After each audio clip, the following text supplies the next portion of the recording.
Muy buenas tardes a todos. Vamos a continuar con nuestras clases. Tenemos hoy la unidad número 18, denominada Contratos de Sociedad.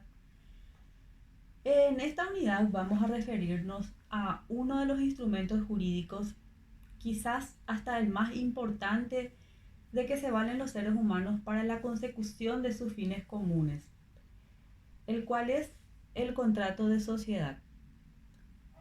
Nuestro programa pide el concepto del contrato de sociedad y ese concepto lo podemos desglosar del artículo 959 del Código Civil, que dice: por el contrato de sociedad, dos o más personas, creando un sujeto de derecho, se obligan a realizar aportes para producir bienes o servicios en forma organizada, participando de los beneficios y también soportando las pérdidas.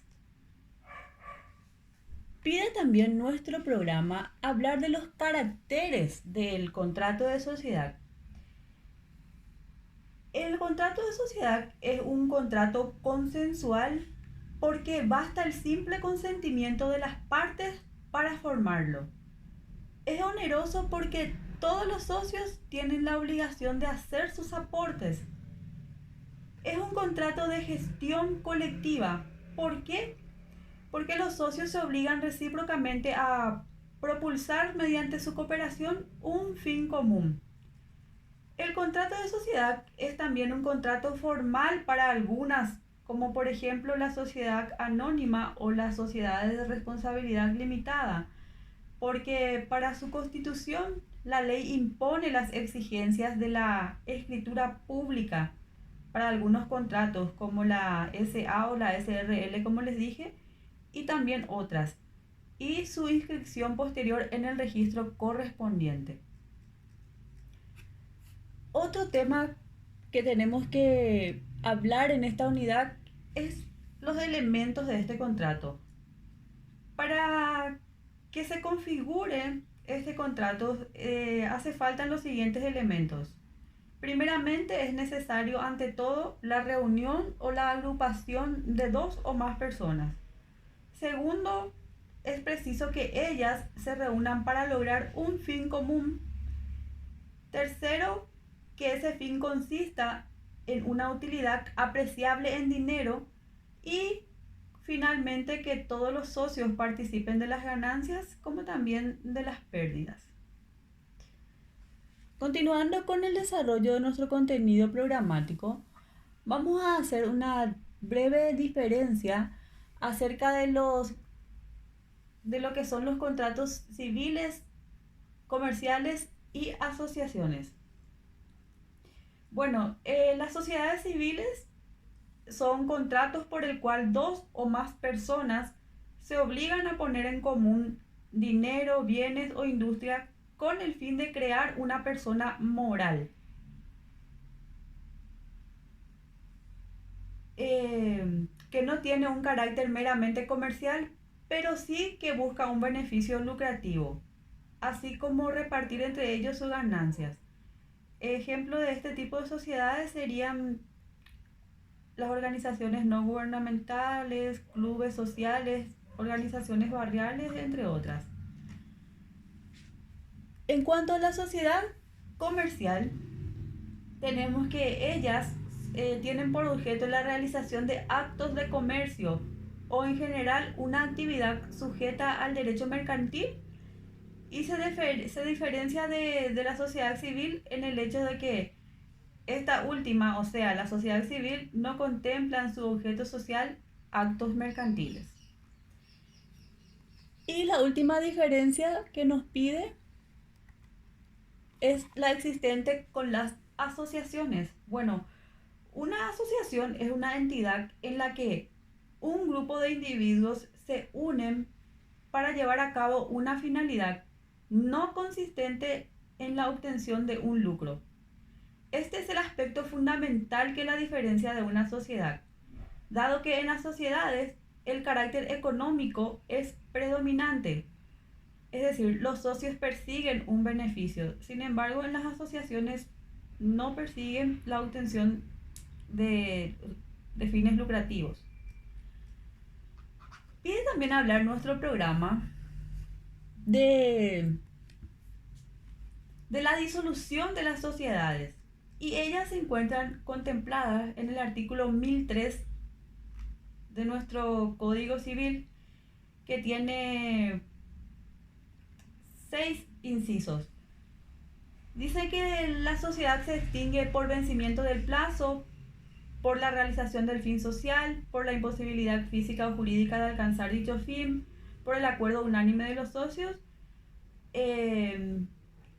también por la muerte de uno de los socios, y el inciso F dice por otras causas previstas en el contrato social. Bueno, ustedes van a leer ese artículo 1003 para poder entender mejor esto, pero yo les voy a explicar desde ya en qué consiste cada inciso de ese artículo 1003.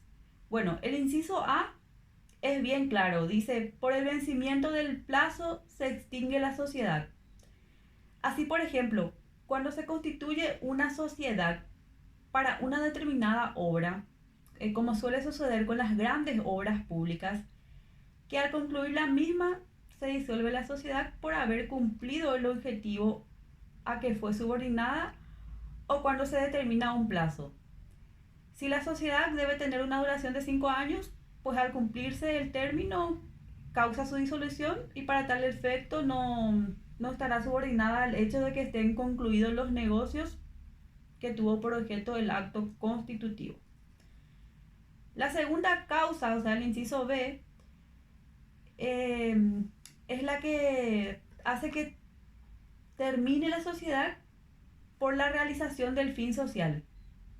Pudiera presentarse el siguiente ejemplo. Se constituye una sociedad para la construcción de un hotel, no para su explotación. Al concluir la obra, se estaría dando término a la realización del fin social. Después tenemos el inciso C, que dice: la imposibilidad física o jurídica de alcanzar dicho fin también es otra de las causales de disolución de la sociedad. Así, por ejemplo, cuando se constituye una sociedad para explotar la ganadería y ese campo quedó inundado y desbordado por repetidas crecientes. Y por último, la quiebra, que es una causa justificada de disolución por haber caído en insolvencia dicha sociedad.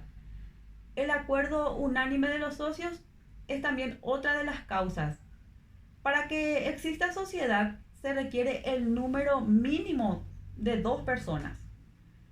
Al morir uno de los socios, ya no puede existir sociedad cuando fueron 2, y por las otras causas estipuladas en el contrato social, que pueden ser diferentes a las enumeradas en ese artículo. Por ejemplo, cuando el socio industrial tuviera que radicarse fuera del país, o cuando en una sociedad anónima o en cualquiera de los otros tipos de sociedades se estipulara que si la entidad arrojase pérdidas durante 4 años consecutivos, automáticamente quedará disuelta. Luego tenemos el inciso E. El inciso E merece el siguiente comentario. La muerte de un socio de una entidad compuesta por 2 no quedará disuelta si se ha pactado en la escritura constitutiva que la sociedad seguirá operando con los herederos del causante que fuera socio. Y por último, para culminar el desarrollo de esta unidad, tenemos contemplado en el artículo 1004 del Código Civil que la sociedad podrá disolverse a instancia de cualquiera de los socios, y tenemos 3 incisos en ese artículo.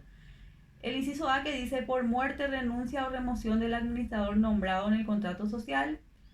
B, por el incumplimiento de la prestación de uno de los socios. Y C, cuando fuere de término ilimitado. Bueno, vamos a desglosar un poco cada uno de los incisos de ese artículo 1004. El inciso A establece como causa de disolución de la sociedad la muerte, renuncia o remoción del administrador nombrado en el contrato social, etc. Vamos a analizar primero el caso de muerte, según sea el tipo de sociedad. Si es una sociedad colectiva, la muerte de uno de los socios puede ser causa de la disolución de la sociedad. La muerte del socio industrial en una sociedad de capital e industria también disuelve la sociedad, pero tendría que verse si en el contrato constitutivo de la entidad se ha previsto que los herederos pudieran seguir con la calidad de socios. Si el contrato social ha previsto y los herederos aceptan seguir con la sociedad, no habría razón para que se extinga la misma. Otra de las causas que pueden dar lugar a la disolución de la sociedad es la renuncia o remoción del administrador nombrado en el contrato social. Así dice el artículo. Bien, sabemos que la administración es fundamental para el logro del fin social. Si la persona de confianza que fue designada para administrar el patrimonio de la entidad renunciare o fuere removida, habría razón suficiente para que la sociedad se extinga en razón de haber desaparecido el elemento psicológico de la confianza en la persona en quien se cifró la esperanza de llevar adelante el negocio. El socio industrial, cuando fallece o renuncia, causa la disolución del contrato, y no puede ser de otra manera, pues su aporte personal con el conocimiento técnico del negocio es fundamental, y al faltar él sería imposible lograr el fin social perseguido. Si una persona que fuere socia y cuyo prestigio apuntala a la firma falleciere o renunciare, podría ser causa de disolución de la sociedad. La renuncia no ha de ser intempestiva o de mala fe, ya que no faltan seres altruistas que con sus conocimientos técnicos del negocio, su reconocida solvencia financiera, constituyan una empresa para impulsar el beneficio de ciertos familiares o de ciertos amigos, pero al faltar este socio que con su prestigio y su solvencia ha dado crédito a la sociedad, con su muerte o renuncia quedaría huérfana la entidad para seguir operando como tal. Y en caso de que los restantes socios quisieran continuar la sociedad, podrán hacerlo y la disolución solo será parcial y referida al socio que se retira. Otra de las causas de disolución es por el incumplimiento de la prestación de uno de los socios.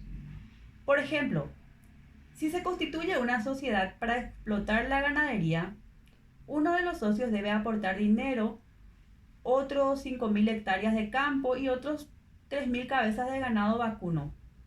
Pero, al no cumplir uno de ellos con la prestación prometida, sea porque se le expropió el campo, sea porque una inundación produjo una mortandad casi completa del ganado vacuno, puede ser causa de disolución de la entidad.